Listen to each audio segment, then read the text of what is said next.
ഇപ്പോൾ നമ്മുടെ രാജ്യം വലിയ രാജ്യമാണ്.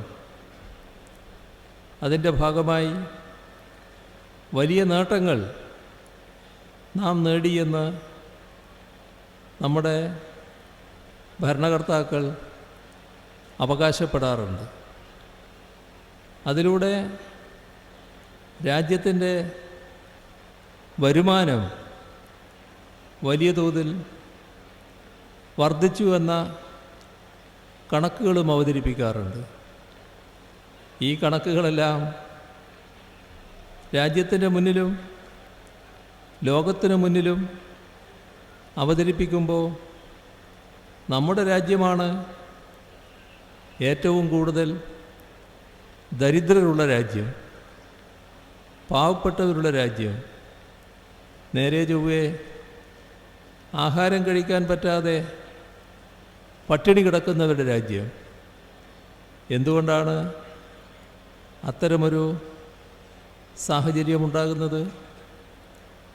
അത് രാജ്യത്തെ സമ്പന്നരെ കൂടുതൽ സമ്പന്നരാക്കുകയും പാവപ്പെട്ടവരെ കൂടുതൽ പാപ്പരീകരിക്കുകയും ചെയ്യുന്ന നയത്തിൻ്റെ ഫലമാണ്. ഇപ്പോൾ രാജ്യത്തെ ജനങ്ങളുടെ വരുമാന രീതി പരിശോധിച്ചാൽ രാജ്യത്തെ ജനങ്ങളിൽ ഒരു 5% വരുമാനം ഒഴിവാക്കി നിർത്തി ബാക്കി 95% വരുമാനമെടുത്ത് അതിൻ്റെ ആളോഹരി വരുമാനം കണക്കാക്കിയാൽ ലോകത്തിലെ ഏറ്റവും ദരിദ്രമായ രാഷ്ട്രത്തിൻ്റെ പിന്നിൽ കിടക്കുന്ന ഒരു രാഷ്ട്രമായി ഇന്ത്യ മാറും എന്നതാണ് നാം കാണേണ്ടത്. എന്തുകൊണ്ടാണത്? സമ്പത്തിങ്ങനെ കുമിഞ്ഞു കൂടിയിരിക്കുകയാണ് കുറച്ച് ആളുകളുടെ കയ്യിൽ.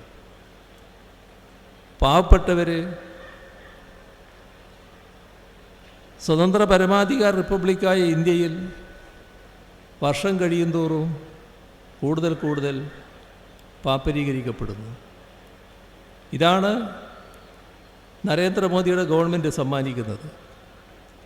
നരേന്ദ്രമോദിയുടെ BJPയുടെ നേതൃത്വത്തിലുള്ള ഗവൺമെൻറ്റിന് പാവപ്പെട്ടവരെക്കുറിച്ച് ചിന്തയില്ല. പാവപ്പെട്ടവരെ മെച്ചപ്പെടുത്താൻ, അവരുടെ ജീവിത നിലവാരം മെച്ചപ്പെടുത്താൻ ഉതകുന്ന ഒരു നടപടിയും സ്വീകരിക്കുന്നില്ല.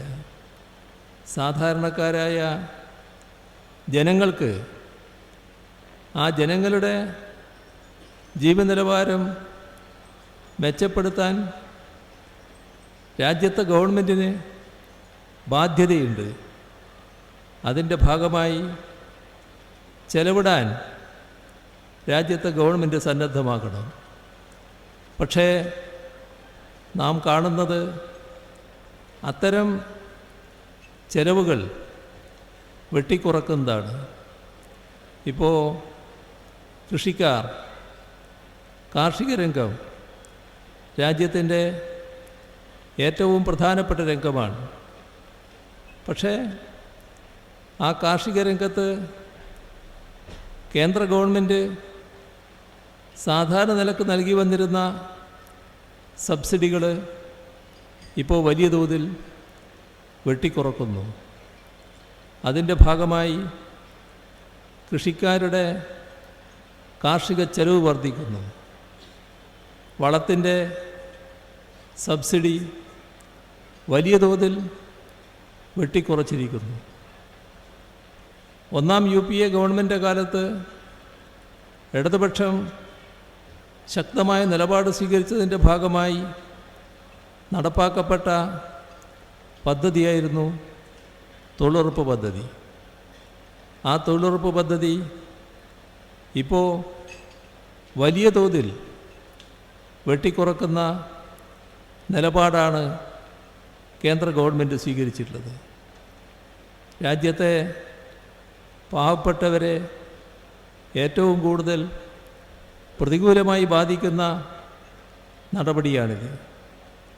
നമ്മുടെ രാജ്യത്തുള്ള തൊഴിലെടുക്കുന്നവർ, ആ തൊഴിലെടുക്കുന്നവരുടെ തൊഴിലുമായി ബന്ധപ്പെട്ട ആനുകൂല്യങ്ങളും അവകാശങ്ങളും ആരെങ്കിലും ദയാപൂർവം അനുവദിച്ചു കൊടുത്തതായിരുന്നില്ല.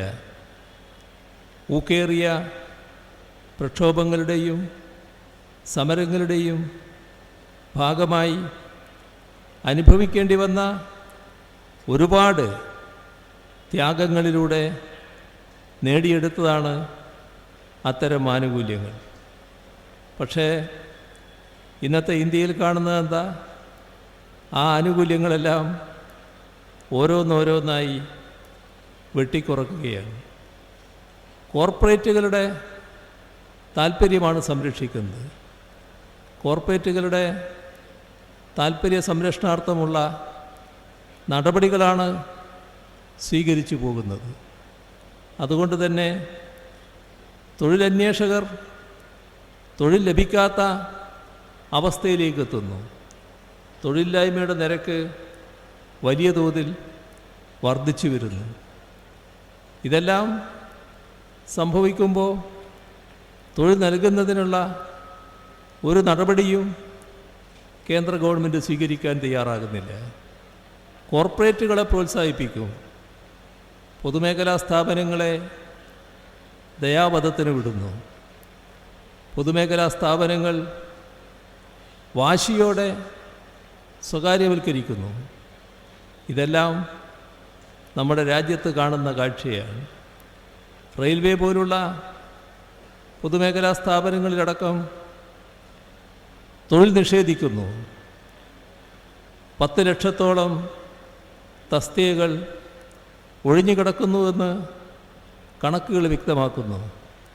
അപ്പോൾ രാജ്യത്തെ ജനങ്ങളെ, പാവപ്പെട്ടവരെ, സാധാരണക്കാരെ പ്രതികൂലമായി ബാധിക്കുന്ന നടപടികൾ ഒന്നിനു പുറകെ ഒന്നായി സ്വീകരിച്ചു കൊണ്ടിരിക്കുകയാണ്.